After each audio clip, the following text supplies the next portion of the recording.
Jalan Tengah bersama Komisaris Jenderal.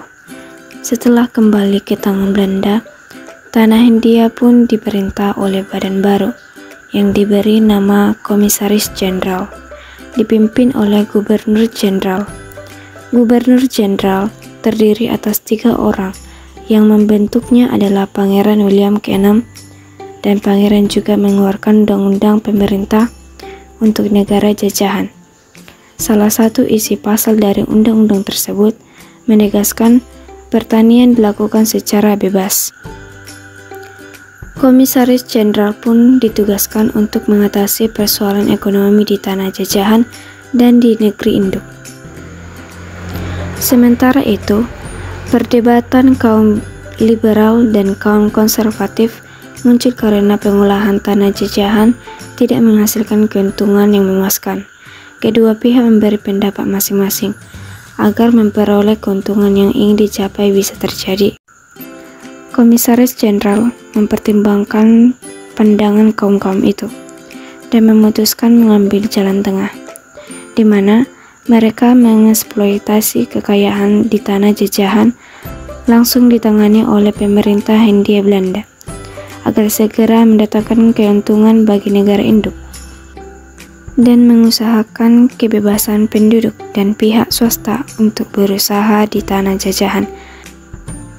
Tapi jalan tengah ini tidak dapat merubah keadaan. Pada tanggal 22 Desember 1818, pemerintah memberlakukan undang-undang yang menegaskan bahwa penguasa tertinggi di tanah jajahan adalah Gubernur Jenderal. Yang pertama diangkat menjadi Gubernur Jenderal adalah Vas der Kavelen, dan yang kedua de Bosch-Gizignes.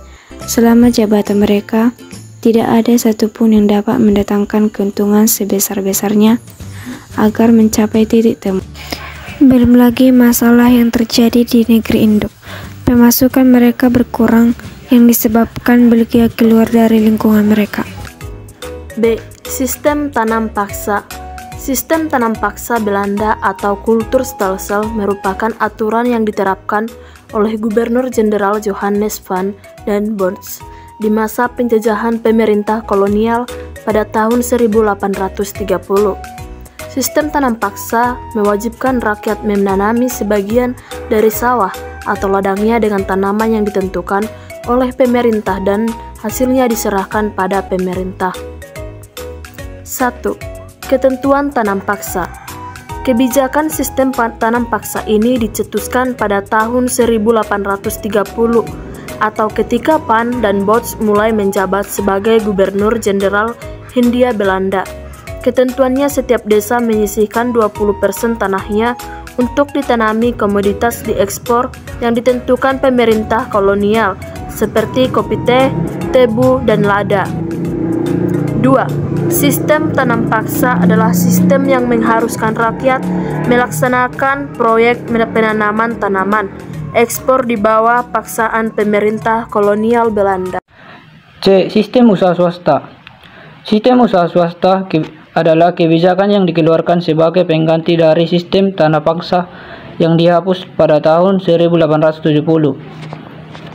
Pelaksanaan dari sistem usaha swasta adalah usaha yang dilakukan secara mandiri oleh anggota masyarakat yang terlepas dari kepemilikan atau campur tangan pemerintah. Tujuan dari perusahaan swasta yaitu untuk mencari keuntungan yang sebesar-besarnya. Inti dari kebijakan sistem usaha swasta yaitu memperoleh pihak swasta untuk menanam modalnya di tanah Hindia Belanda. D. Perkembangan agama Kristen. Perkembangan agama Kristen di Indonesia secara garis besar dapat dikelompokkan menjadi 2, yaitu Kristen Katolik dibawakan oleh orang Portugis, Kristen Protestan dibawakan oleh orang Belanda. Dalam kenyataannya, agama Kristen Protestan dan Kristen Katolik berkembang di berbagai daerah, bahkan di daerah Indonesia bagian timur, seperti di Papua, Minahasa Timur, Nusa Tenggara Timur, dan juga daerah Tapanuli di Sumatera. Agama Kristen Protestan menjadi agama mayoritas karena agama Kristen Protestan masuk secara damai melalui pelayaran dan perdagangan. Kemudian agama Kristen Protestan berkembang di Semenanjung Malaya dan menyebar ke pelabuhan dagang yang sangat ramai di jalur perdagangan yang menghubungkan India ke Aceh, ke Barus, ke Nias melalui Selat Sunda, Laut Jawa, dan ke Cina. Jalur inilah yang disebut sebagai jalur penyebaran agama Kristen dari Indonesia ke Nusantara.